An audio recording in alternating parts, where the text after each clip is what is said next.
말씀을 선포하기 전에 목사님께서 저기 주일날 청년부 모임을 하면서 식사를 좀 하셨는데 그게 좀 장염이 걸리셨습니다. 그래서 치료를 하시고 병원 다녀오셨는데 좀 회복이 걸리고 오늘은 조금 좋아지셨습니다.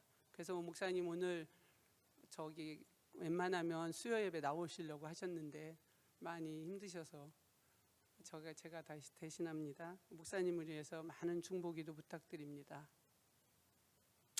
오늘 본문 말씀은 사도 바울이 그리스도인들이 그리스도의 인간들의 사랑을 넘어서서 모든 사람과 관계에서 실천해야 할 상황을 무엇인지를 우리에게 말하고 있습니다.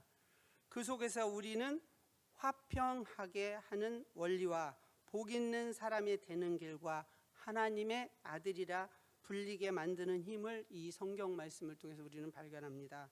그 힘은 우리를 성령님께서 변화시켜 주시는 능력이 있습니다. 우리 교회 안에 있는 사람들끼리는 우리가 참 사랑하는 게 쉬운 일이지요. 물론 교회 안에 있는 사람들끼리도 우리는 때로는 생각이 달라서 싸우기도 하고 의견 충돌도 나고 우리가 내 자신을 복기도 하는 경우가 있습니다. 이거는 제 경우일 것입니다. 그런데 교회 밖에 있는 사람들에게 사랑의 겉면을 원수를 사랑하는 중심의 오늘 말씀입니다. 바울은 초기 선교사님들과 그리스도인들이 끊임없이 박해하는 것을 성경 말씀에 기록되어 있습니다. 이 악한 세상에서 원수까지도 사랑하는 것은 세상을 본받지 말고 우리는 오로지 예수 그리스도의 참된 길만이 우리가 이 길을 할 수 있는 일입니다. 우리 역사를 보면 313년 기독교가 로마 제국에서 공인되기 전에 실천되었던 원수 사랑은 비독교적인 세계에서 드러난 그리스도인들의 중요한 특징 중에 하나였습니다. 우리가 이것을 역사로 보면 참 이해할 수가 없습니다. 그런데 우리는 오로지 이거를 이해할 수 있는 것은 예수 그리스도의 복음이었습니다. 우리가 첫 번째로 화평케 하고 축복하는 길은 오로지 하나님께 기도와 간구로 가능합니다. 오늘 14절에서 16절 말씀을 보면 너희를 박해하는 자를 축복하라. 축복하고 저주하지 말라. 즐거워하는 자들과 함께 즐거워하고 우는 자들과 함께 울라. 서로 마음을 같이하며 높은 데 마음을 두지 말고 도리어 낮은 데 처하며 스스로 지혜 있는 채 하지 말라. 이렇게 말씀을 하십니다. 먼저 14절 말씀을 보면 너를 박해하는 자를 축복하라. 축복하고 저주하지 말라 라고 말씀하십니다. 원수까지도 사랑하신 그 말씀은 예수님 말씀의 실천적인 구체적인 방안을 제시한 것이었습니다. 예수님께서는 우리가 산상수훈 말씀을 보면 긍휼히 여기는 자는 복이 있다라고 말씀하시고 누구를 긍휼히 여기는 마음이 있으면 그가 아무리 잘못됐다 해도 우리는 저주할 수가 없습니다. 그리고 긍휼히 여기면서 저주하지 않는 것을 넘어설 수 있는 게 우리의 축복입니다. 지금 성경에서 말씀하시는 것을 나를 박해하는 자를 우리가 축복한다라는 건 참 불가능한 일입니다. 그런데 예수님께서는 이것을 우리에게 하라고 하십니다. 그래서 우리는 이것을 할 수 있는 것은 나를 박해하는 자에게 오히려 하나님께서는 복을 주시기를 기도하라는 것입니다. 어떻게 우리가 나를 박해하는 사람을 축복할 수 있을까요? 우리가 화평케 할 수 있을까요? 그것은 오로지 예수님을 바라보고 그분의 사랑을 받은 자로 행할 수 있다고 봅니다. 예수님께서 십자가에 못 박이시며 아버지 하나님께 간구하시길 아버지 저들을 사하여 주옵소서 자기들이 하는 일을 알지 못함이니이다. 누가복음 23장 30절은 이렇게 기록하였습니다. 예수님은 진정 하나님의 아들이었습니다. 우리가 예를 들면 예루살렘 교회의 초대 집사 중 한 사람 스데반의 경우를 봅니다. 스데반은 돌에 맞아 죽으면서 자기를 돌로 친 자들을 위해서 큰 소리로 주님을 부르면서 기도하기를 합니다. 주여 이 죄를 그들에게 돌리지 마옵소서. 사도행전 7장 60절에 이렇게 기록했습니다. 스데반은 다가온 충격적인 과거의 기억이 있었을 텐데 기도하는 자로서 진정한 축복을 할 수 있었던 것은 하나님으로부터 배운 예수님의 제자였기 때문입니다. 그는 진정한 하나님의 아들이라고 일컬음을 받은 사람이었습니다. 스데반의 원수 사랑은 예수님에 대한 기독교의 참 사랑의 표지로 보여준 사랑과 용서와 축복의 아름다움이었습니다. 스데반도 예수님의 제자였을 때, 공생에 3년 동안 있을 때는 이 부분을 잘 몰랐습니다. 예수님 승천하시고 다시 오셔서 했을 때 스데반이 진정한 예수님이 어떤 일을 했는지를 깨닫고 그가 보여준 것이 돌을 칠 때 용서하라는 진정한 예수님의 제자로서 사랑과 용서의 축복의 아름다움을 우리에게 남기고 간 것입니다. 사도 바울은 본문 15절에서 또 즐거워하는 자들과 함께 즐거워하고 우는 자들과 함께 울라고 합니다. 이것은 사랑하는 이를 향해서 나올 수 있는 자연적인 반응이라고 할 수 있습니다. 사랑하는 사람이 울면 같이 울고 싶고 그가 즐거워하면 함께 즐거워하는 것은 누구에게나 자연스러운 일입니다. 그런데 바꾸어 말하면 함께 즐거워하는 이들과 함께 즐거워하고 우는 이들과 함께 울기 위해서는 사랑이 있어야 한다는 것입니다.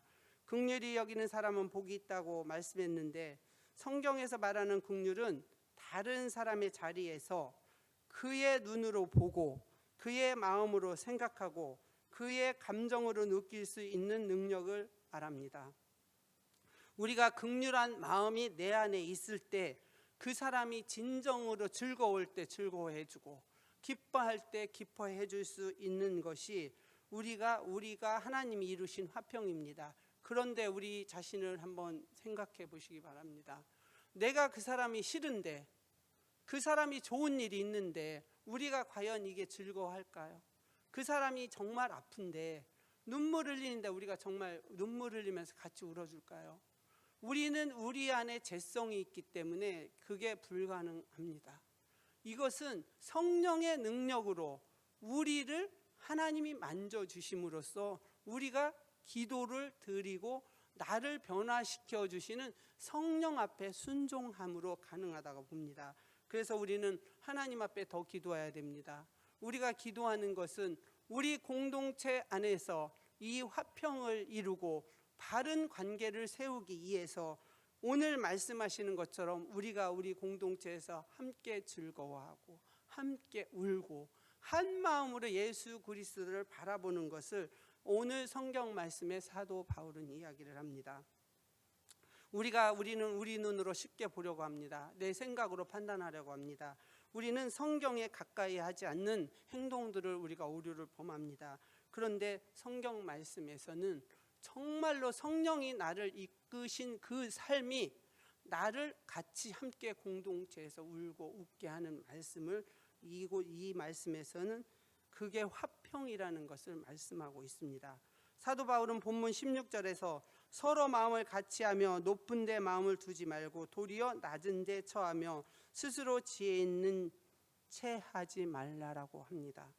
본문 16절에서는 서로 마음을 같이 한다는 것은 아마도 서로 간에 우리가 세계적으로 보면 인종이나 출생이나 계급이나 재산에 따라 사람을 차별하는 경우가 참 많습니다. 그런데 예수님은 그러한 차별의 사람들을 한 마음으로 한 몸으로 묶어놓은 예수 그리스도가 지체가 되어야만 모두가 한 몸으로 한 방향으로 세워져 나갈 때 인종차별, 출생, 계급, 재산 모든 가치관이 하나로 되고 우리가 교회 안에서 한 몸으로 우리의 아름다운 사랑과 관계가 바로 서고 지정의가 이루어진다고 성경 말씀은 이야기를 합니다.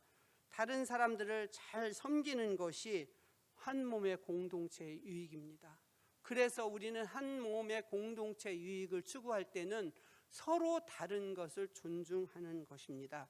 그리고 우리가 서로 기뻐하고 즐거워하고 함께 정말 내 마음에서 우러나는 예수님의 사랑으로 우리가 이 일을 순종할 때 우리 공동체에서는 겸손의 아름다움이 나올 것으로 생각합니다. 오늘 주님께서 말씀하시는 겸손은 공동체 밖의 사람들을 대할 때도 우리에게 요구하는 덕목입니다. 스스로 지혜 있다고 여기는 사람은 항상 자기 생각이 옳고 자기에게 어떤 권리가 있다고 여기며 자기와 생각이 다른 사람의 입장에 서서 이해하려는 노력을 하지 않습니다. 우리는 노력해야 됩니다. 우리는 예수를 믿는 것이 하나님으로부터 변화되며 성령이 나를 변화시키는 삶으로 우리는 이끌어 나가는 그분의 뜻을 따라야 됩니다. 그래서 교만은 남에게 상처를 주거나 불쾌감을 주게 됩니다.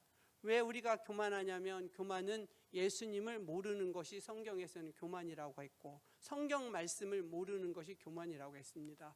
이 교만이 있기 때문에 내가 잘 모르는데 내가 주장하는 것이 바로 교만이라고 합니다. 우리는 내가 잘난 척하고 국어사전에 내가 어디 가서 많이 배웠고 이런 부분을 교만이라고 하는데 성경 말씀과는 다릅니다. 우리가 하나님을 너무 모르는 것입니다. 모르기 때문에 내 주장을 내세우는 겁니다. 이런 부분에 있어서 우리가 이런 화평을 깨트리는 원인이 여기에 있다고 봅니다. 겸손은 화평을 깨트리는 일이 없습니다. 겸손은 화평해야 하는 사람이 지녀야 할 첫 번째 덕목입니다. 우리가 예수를 믿는 사람이 지녀야 할 것이 겸손입니다. 왜? 겸손은 화평을 중재하겠다고 나섰다가는 우리가 내가 의인인 것처럼 생각하고 어떤 불화가 있을 때 내가 나서려고 하는 것은 그 불화를 더 키울 수 있습니다. 진정한 크리스찬은 겸손한 사람만이 화평한 삶을, 화평한 것을 이끌어낼 수가 있습니다. 두 번째로 악을 악으로 갚지 말고 선으로 행할 수 있는 것은 성령의 오로지 도우심입니다. 17절 18절 말씀을 다시 한번 봉독해 올립니다. 아무에게도 악을 악으로 갚지 말고 모든 사람 앞에서 선한 일을 도모하라. 할 수 있거든 너희로서는 모든 사람과 더불어 화목하라 말씀하십니다. 사도 바울은 본문 17절에서 18절 말씀에 말하기를 아무에게도 악을 악으로 갚지 말고 모든 사람 앞에서 선한 일을 도모하라. 할 수 있거든 너희로서는 모든 사람과 더불어 화목하라고 합니다. 사도 바울의 이 권면은 원수를 사랑하는 예수님의 말씀처럼 실천하기 매우 힘든 이성적인 권면입니다. 그러나 주님께서 함께 하시면 우리는 가능한 일입니다. 성령께 간구하면 이 또한 이 은사도 허락하십니다. 이 권면대로만 하면 화평은 이루어지지 않을 수 없는 것입니다. 아무에게도 악을 악으로 갚지 말고 모든 사람 앞에 선한 일을 도모하며 할 수 있는 대로 모든 사람과 더불어 화목하게 지내는 것이 하나님 나라를 이루는 일이며 그렇게 하는 우리를 하나님의 아들이라고 예수님이 말씀하셨고 예수님이 하나님 아들이고 제자된 우리도 하나님의 아들과 딸들입니다. 우리는 늘 하나님의 아들과 딸이라고 하면서 우리가 말씀에서 우리가 화목하게 하려고 하는 우리의 의지적인 노력은 기도와 말씀입니다. 기도로 나를 이끌어내는 그 삶 속에서 하나님의 마음을 읽을 수가 있기 때문이고 말씀을 깨닫고 말씀으로 나갈 때 정말 하나님의 뜻이 내 안에서 이루어지는 화평, 그 화평이 된 사람이 다른 생명을 살리고 화평의 길로 인도합니다. 그래서 우리는 모두가 주도적으로 적극적으로 화목해 하는 일에 힘써야 합니다. 그래서 우리는 기도를 해야 됩니다. 그리고 우리는 어떤 곳에 가든지 우리가 피스메이커가 되어야 합니다. 할 수 있거든 너희로서 두 개의 한정구는 모든 사람과의 화평이 항상 가능한 것이 아니기 때문에 성경에서 이렇게 말씀하는 것입니다. 상대방이 우리와의 화평을 진심으로 원하지 않는다면 우리로서는 어쩔 수 없는 경우가 있습니다. 나는 그 사람과 화평을 유지하고 싶지만 상대방이 아닐 때는 우리는 기다려줘야 합니다. 내가 그 사람을 찾아가서 내가 미안하다고 하면 그 사람 마음이가 준비가 안 되었는데 그거는 일방적인 교만입니다. 그래서 우리는 하나님 앞에서 기도하고 기다릴 때 상대방의 마음도 하나님께서 허락하고 준비시켰을 때 이 화평이 이루어지는 것입니다. 그래서 우리는 기도할 수밖에 없고, 우리가 인내할 수밖에 없고, 우리가 인내할 때 하나님께서 지혜를 주십니다. 그래서 우리가 아파보지 않은 사람은 다른 사람의 아픔을 모릅니다. 알 수가 없습니다. 우리는 예수님을 직접 경험하고 직접 하나님과 만난 사건이 있기 때문에 우리는 예수를 믿는 게 더 큽니다. 우리가 하나님과 나와 바른 관계가 경험이 없는데 예수 믿는 것은 종교적인 행위라고도 볼 수 있습니다. 그래서 우리 기독교는 하나님과 나의 바른 관계가 굉장히 중요합니다. 그래서 오늘 말씀하시는 것도 하나님과 관계가 내가 올바르고 내가 바로 섰을 때 이런 일들이 말씀 속에서 사도 바울은 정말 힘든 상황과 감옥에서 어떤 핍박을 당해도 하나님과 관계가 너무너무 기뻤고 예수님의 사랑을 알고 정말 환상을 보고 모든 것을 이겨낼 수 있었던 것은 하나님과 정말 깊은 사랑의 관계였습니다. 그래서 이런 모든 것들을 이길 수 있는 힘이 있었습니다. 우리도 사도 바울처럼 우리도 하나님과 관계를 날마다 점검하고 내가 조금 하나님보다 멀어지지 않았나, 내가 하나님 곁을 더 멀리 떨어지지 않았나, 이거를 늘 살피고 기도하는 것이 우리의 해야 할 일입니다. 그런데 우리가 세상에 나가서 일을 할 때도 하나님을 생각 속에서는 하나님 이럴 때 내가 어떻게 무엇을 할까요? 지혜로움을 달라고 묵상의 기도를 하는 것입니다. 어떤 상황의 일이 있을 때 하나님 마음속으로 제가 이럴 때 어떻게 판단해야 됩니까? 하나님 내가 이럴 때 어떻게 나에게 지혜를 주십니까? 그게 묵상의 기도입니다. 그래서 우리가 그 기도로 나가는 자세가 내가 하나님과 관계 속에 이루어질 때는 우리가 지혜가 있고 명철이 있고 하나님께서 나를 옳은 판단과 분별력으로 우리를 이끌어내어 주십니다. 이게 성령의 역사이기도 합니다. 그럴 때 우리가 성령의 열매를 맺을 수 있는 힘이 있고 담대하게 나갈 수 있습니다. 우리는 어려움에 처하면 우리도 모르게 분별력을 잃어버립니다. 그 분별력은 정말 사단이 우리를 분별력 없게 만드는 우리를 짓누르고 우리를 이끌어 갑니다.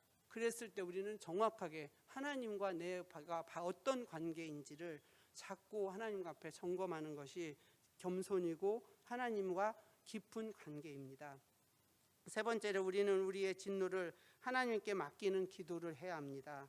19절 21절 말씀을 제가 올려드립니다. 내 사랑하는 자들아 너희가 친히 원수를 갚지 말고 하나님의 진노하심에 맡기라. 기록되었으되 원수 갚는 것이 내게 있으니 내가 갚으리라. 주께서 말씀하시니라.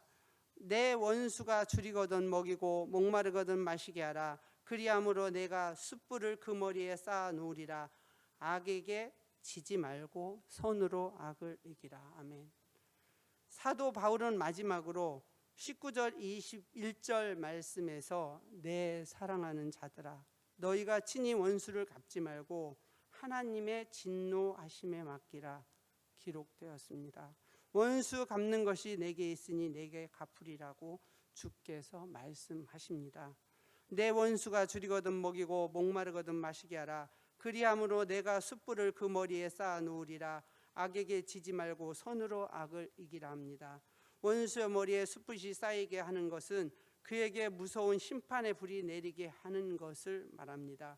그가 부끄러움을 느끼고 깊은 자책감에 가지며 돌아설 수 있게 하는 것을 말합니다.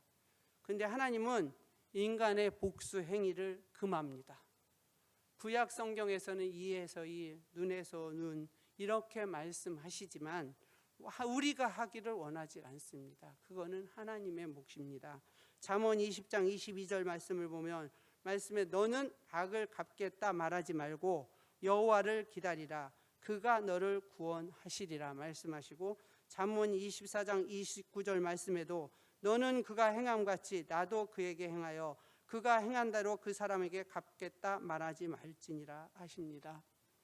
하나님만이 홀로 의로우시기 때문에 하나님만 홀로 진노할 수가 있습니다. 인간의 복수심은 정말로 원초적인 것 같습니다. 가인이 아벨을 시기심에서 쳐 죽이는 분노가 시작되는 우리 성경을 우리는 봅니다. 이 분노는 원수 갚는 것은 하나님의 몫입니다.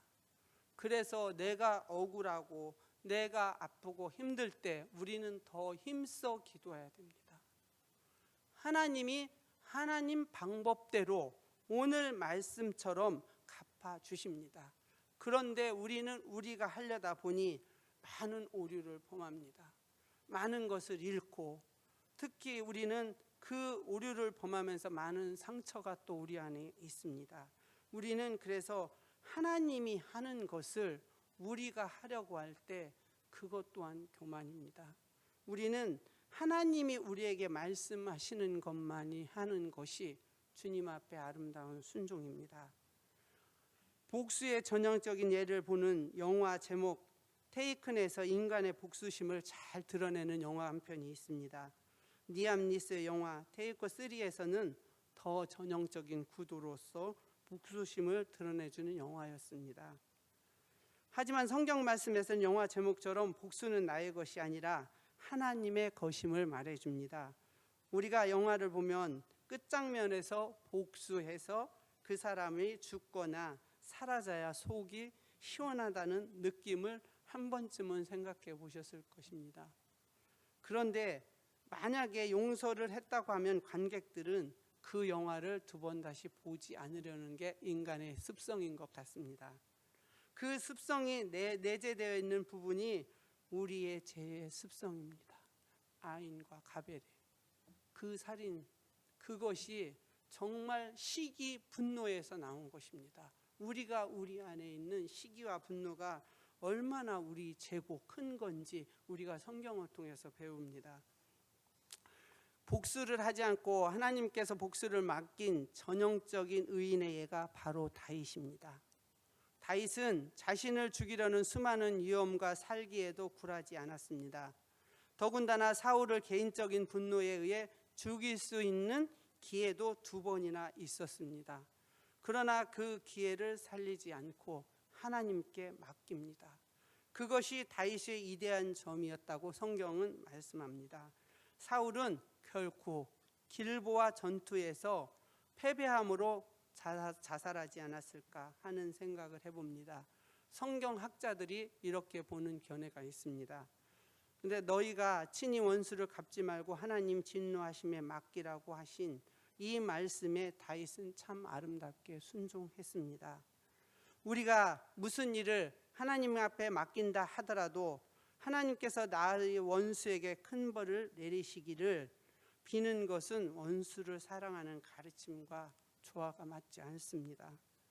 우리가 앞서 14절에 말씀하신 것처럼 너희를 박해하는 자를 축복하라, 축복하고 저주하지 말라고 말씀하셨습니다. 우리는 예수님께서 십자가에 하신 것처럼 우리에게 원수같이 행하는 자들을 회개하게 하고 그들의 복을 베푸기를 하나님 앞에 기도하는 것밖에 없습니다. 우리가 그들을 미워한다고, 오늘 말씀처럼 우리가 그들을 박해한다고 우리가 건강해지는 것이 아닙니다. 우리가 다른 사람을 괴롭힐 때는 내 마음이 더 아프다고 합니다. 저는 우리 시어머님한테 이런 지혜를 굉장히 얻었습니다. 우리 어머님 늘 그러셨습니다. 그 말씀이 저는 평생에 제 뇌리에 박혀 있습니다. 성경 말씀도 좋은 말씀인데 어머니 늘 그러셨습니다. 남을 아프게 하려면 네 마음이 더 아프다. 우리 어머니가 사시면서 이 부분을 경험했던 것 같습니다. 그러면서 늘 저에게 하시는 말씀이, 저는 예수 믿는 너희들은 다르지, 늘 그러셨는데 그게 굉장히 저는 힘들었습니다. 너무너무 힘들어서 하나님 앞에 많이 울었습니다. 우리가 왜 다른가요? 그들이 우리에게 고통을 주는데, 그런데 우리 어머니 그 말씀이 늘 떠올랐고 하나님께서 믿지 않는 가정에 저를 선교사로 보냈습니다. 그 선교 감당한다는 것이 너무나도 힘들어서 하나님 살아계신데 하나님 증거를 보여주세요. 정말 하나님 증거를 보여주셨습니다. 그게 성령의 역사였습니다. 그래서 저는 하나님처럼 이대하고 큰 신은 없습니다. 담대하게 복음을 전할 수가 있었습니다. 그래서 그 복음이 저희 어머니를 구원시켰고 어머니가 천국 가는 길을 향해서 갔습니다. 그래서 하나님께서는 우리가 불가능한 것이 없습니다. 그런데 우리가 담대함이 사실 또 없습니다. 담대함으로 말씀이, 사도 바울이 감옥에서 담대한 것처럼 우리도 그 담대함을 성령님에게 의지하면서 나의 마음과 생각과 나의 모든 가치관을 하나님 앞에 내어놓는 것입니다. 그래서 우리는 불가능한 것이 없습니다. 우리가 받은 사랑과 용서의 은혜를 기억하는 것, 그거 한 가지밖에 없습니다. 내가 죄인인데 내가 받은 사랑이 얼마나 큰데 그 사랑만 생각하면 우리는 용서를 못할 게 없고 그 상대방을 정말 그 아픔을, 감정을 이해할 수가 있습니다. 내가 받은 사랑 전할 수 있는 것은 오로지 예수님의 십자가에서 죽으신 그 사랑입니다. 예수님의 죽으신 그 사랑이 다른 사람이 아닙니다. 납니다. 나 때문에 죽으신 그 십자가의 사랑, 나 때문에 부활하신 능력, 그게 내 안에 담대함이 있고 내가 온전히 하나님과 함께 한다면 우리는 어떤 것이든 주님이 시키는 대로 할 수가 있습니다. 오늘 주님이 말씀하시는 것은 참 우리에게 생명을 이기는 것을 가르쳐 주시는 것 같습니다. 여기서 잠깐 필립 안시 책을 소개하면 용서가 필요한 세상이라는 것을 잠깐 말씀드려야 합니다. 스페인의 한 아버지가 집을 나가 방황하면서 어디에서 어떻게 지내는지 모르는 아들을 찾는 광고를 실게 됩니다. 이 광고에 파코야, 아버지는 너를 다 용서했다. 집으로 돌아오렴. 이 광고를 신문 광고에 냈습니다. 이 파코라는 이름은 스페인에 굉장히 많은 이름들을 가지고 있는 동명이인이었습니다.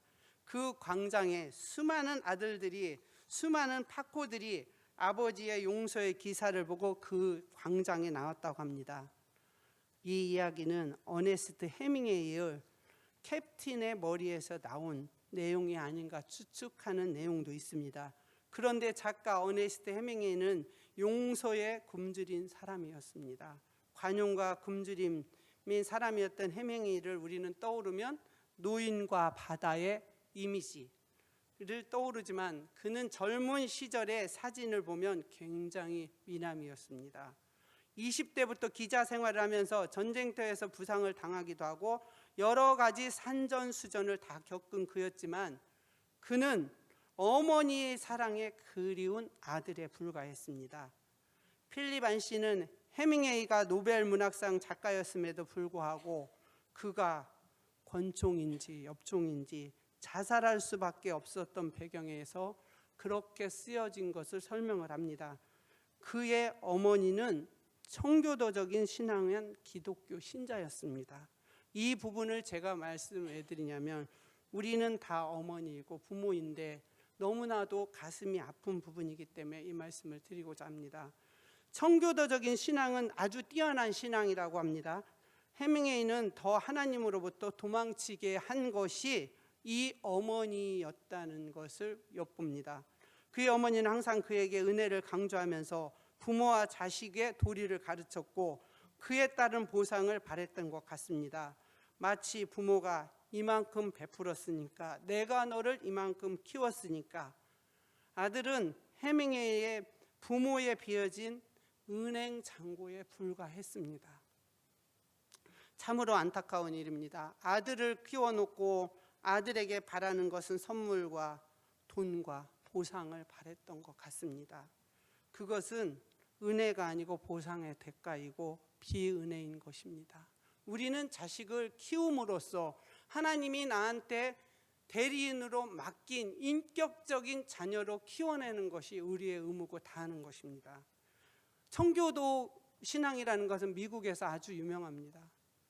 그런데 이 신앙을 가진 어머니가 이런 행동을 했던 것은 본인이 받은 은혜를 자식한테 받고 싶었던 안타까운 현실입니다. 우리는 내가 받은 은혜만 생각하고 타인이 받을 은혜는 안중에도 없는 것입니다. 그 아들이 내가 키워준 보상을 바란다는 자체는 정말 우리 한국 문화에서도 크지만 그 아이들이 잘 커준 걸로 감사하고, 하나님 앞에 바로 선 거에 감사하고, 청교도 정신의 신앙이라는 것은 정말 우리 한국의 신앙생활은 표현할 수 없을 정도로 청교도 정신을 이야기를 하는데, 그런 어머니가 왜 부모의 관계가 이렇게 되었을까요? 우리는 이 작가의 이 이야기를 보면서 얼마나 가슴이 아픈지 저는 이 글을 읽으면서 너무나도 많은 눈물을 흘렸습니다. 더군다나 해밍웨이는 가문의 대를 이어서 가는 가정인데도 자살하는 인물들이 나왔고, 청교도적인 집안의 가정에서 그 비극적인 그 불행이 반복된 것이 너무나도 안타깝습니다. 물론 우리는 쉽게 판단하고 단죄해서는 안 됩니다. 이런 부분에 있어도 우리는 그분의 가정의 가문의 죄라고 말을 해도 안 됩니다. 그것은 하나님의 몫입니다. 우리가 그렇지만 여기서 잠깐 생각해 볼 수 있는 마음의 여유는 있어야 됩니다. 우리가 어떤 상황에서 나도 내 자녀를 키우면서 이런 오류를 범하지 않았나, 이런 생각을 우리는 늘 해야 되는 것입니다. 자녀는 절대로 보상의 대가가 아닙니다. 인격적으로 지정의를 갖춰서 예수님의 인격자로 우리는 하나님 대신에 그 일을 나에게 맡긴 것을 감당하는 것입니다. 오늘 말씀에 나에게 상처 준 사람에게 우리는 용서를 못한다지만, 왜 못하냐면 나의 아픔과 콤플렉스, 트라우마가 있기 때문입니다. 이게 우리 트라우마가 하나님 앞에 온전히 우리는 치유가 되어야 됩니다. 온전히 치유가 됐을 때 부모와 자식 간의 관계도 상처를 치유할 수가 있습니다. 하나님과 관계에서도 우리는 이런 모든 부분을 정말 해소하고 하나님이 나를 만져주셨을 때 우리는 가능합니다. 우리는 이 부분을 위해서 눈물의 시간이 필요합니다. 우리에게 하나님이 치유가 우리 가정에, 우리 가문에 이런 비극적인 일이 없으면 얼마나 좋겠습니까? 그렇지만 어느 가정이든 어느 교회든 아픔과 상처는 있습니다. 이 땅에 살아갈 때 이 아픔과 상처를 우리는 우리의 아름다움으로, 신앙의 영광으로 나갈 수 있는 것은 십자가의 그 고통이 내가 이겨내고 부활의 능력의 영광으로 우리를 불쌍히 여겨달라고 기도하는 것입니다. 그래서 하나님, 우리 가정에 뿌리째 내려오는 그 나쁜 영향력을 끊어주시고, 우리 교회에 사단이 우리를 삼켜서 우리 교회가 교회답지 못하게 하려는 악한 영을 끊어달라고 하는 기도를 우리는 눈물로 해야 됩니다. 그랬을 때 하나님께서 우리 눈물의 기도를 들으시고 우리의 간구를 들으시고 우리 가정과 교회를 위해서 하나님께서 해주십니다. 우리 교회의 사랑과 용서는 우리 힘으로 불가능하지만은 하나님께서 해주십니다. 우리 공동체가 한 몸 되어서 예수 그리스도의 사랑을 전하는 그것만이 오로지 진정한 화평의 길이고 우리의 힘입니다. 우리에게 나갈 수 있는 것은 우리가 힘써 사랑을 나누고, 교회가 힘써 사랑을 나눌 때 하나님의 복음의 능력은 모든 인간관계를 변화시켜 주십니다. 내가 저 사람하고 다 잘 지내고 싶고 화평을 이루고 싶지만은 내 마음 깊속 뿌리에 우리의 트라우마가 우리를 역동하는 것이 있습니다. 그럴 때 눈물로 기도하고, 하나님, 내가 죄인이었을 때 나를 살려주셨습니다. 그것을 생각하면서 이 화평을 이루고 우리가 아름다운 가정과 아름다운 교회가 세워지고 복된 자녀들이 함께 예배 드리는 공동체가 우리 교회입니다. 우리 교회가 하나님 나라 확장을 위해서 하나님께서 아름답게 세워질 것을 믿고, 우리 지체들이 함께 울면 같이 울고, 우리 지체가 함께 울면 우리도 같이 우는 이 말씀이 우리 안에서 살아서 역동적으로 움직이기를 간절히 기도합니다.